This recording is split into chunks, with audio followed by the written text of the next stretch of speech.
Family psychologist and author Megan Beyer released her book, How to Raise a Man, earlier this year, which not only deals with her own experiences raising two young men, as well as being a single working mother, but it also is a tool for all single working mums out there struggling to find ways in which that they can raise their own boys. Megan, welcome to the show.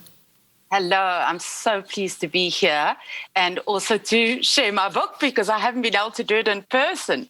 Yeah, Megan, this coronavirus came like a tornado, swept us all off our feet. But I'm so grateful for this opportunity right now to highlight this book because it is essentially what we're all about. I mean, today on the show, we're highlighting young men and individuals who are, despite the norm, are going after their passion relentlessly. Now, Megan, as a single working mother yourself, tell us a little bit about your own experiences raising a young man. Yes, I raised two boys and they were a year apart. And I tell everyone I've made a living because of the difficulties of the teenage years with my own sons.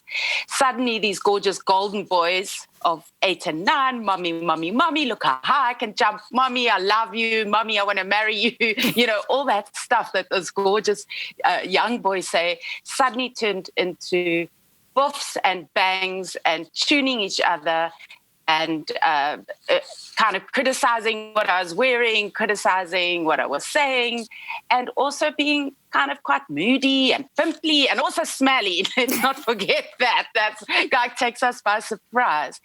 And so as we all do, I got together with a group of other moms and they said to me, we need a workshop. We don't know what's going on with this testosterone. We don't have testosterone. Like, tell us what's going on, Megan, you're the psychologist. So I put my thinking cap on and I looked at ways that we could understand masculinity. And I began to realize that we can't shame boys for their boisterousness and their activeness and their kind of need to kind of jostle and tune each other.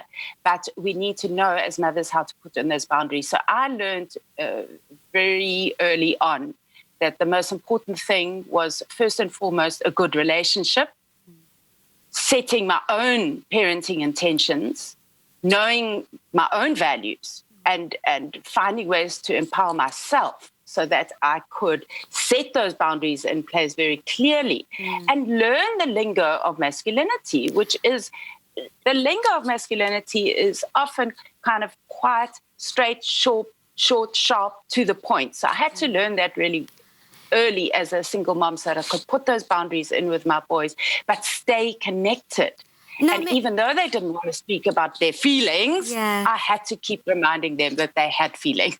But for me personally, I believe that one of the most important characteristics in every young man that they should attain when growing up is respect. And of course, that respect for themselves, for their parents, and for others. So how can single working mothers and parents overall instill this in growing boys? Yes, I think that moms must not forget that it starts with respect for themselves first. And often we have devalued stay-at-home moms or women have been devalued in our society. So we as mothers need to first and foremost value mothering. Mothering is one of the most important skills that any human being can have and to share with children in a kind, open-hearted way, and let's not forget an open-minded way. So mothering, I think, is key. Valuing ourselves is key. Having respect for ourselves and being able to put in very clear boundaries about what we will accept and won't accept. Then a boy needs to respect himself. And we can, as parents, help a boy to be proud of who he is by letting him know what values are important, what is essential for him to feel good and happy about who he is. But Megan, looking at the other end of the spectrum, you know, sometimes we do experience these men that are rugged and these young boys that are coming into this manhood. But when you touched on something that's so important right now, that what if your dreams, your passion looks different to the next boy? How then is a boy able to stand firm in his beliefs, irrespective of what the next person has to say? And what kind of tools and tricks can people take away from your book as to standing firm in being the strong man that they are? Such a beautiful question, and a very important one, and quite complex. You know, our society has stereotypes. If you look at the social media, our movies, men on the sports field that are seen as leaders of our kind of culture, often they're the strong, silent types. They're in charge. They leaders. It's kind of like, I'll win at all costs. And so that attitude is often really celebrated in our society. So when a boy is vulnerable or different or more sensitive, he's not seen as a man. You know, and that stereotype needs to change, because we are all human beings. We have differences and we have commonalities. And we all bring to this pool of life our kind of unique talents and our unique gifts. Yeah. And if those aren't found within us, we will feel lost. And so a parent needs to be confident enough to love her son and hear what it is, or her daughter, and to hear what it is that their dreams and their opinions and their kind of ideas about what makes an exciting life for themselves.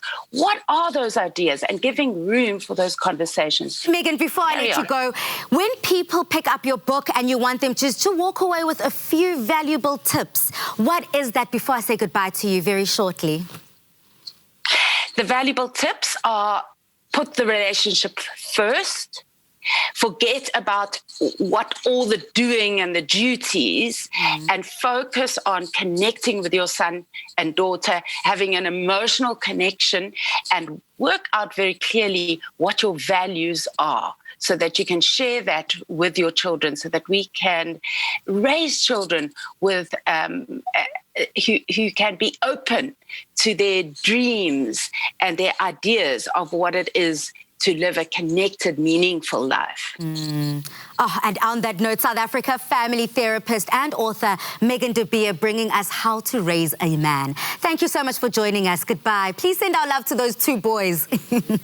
Yes, I'll do that. Thanks so much. If you're a single working mother and if you're struggling with the little man or men you're raising, then remember it all starts with respect. And if that's not enough, then be sure to go online and see what Megan de Beyer's How to Raise a Man parenting book has in store for you.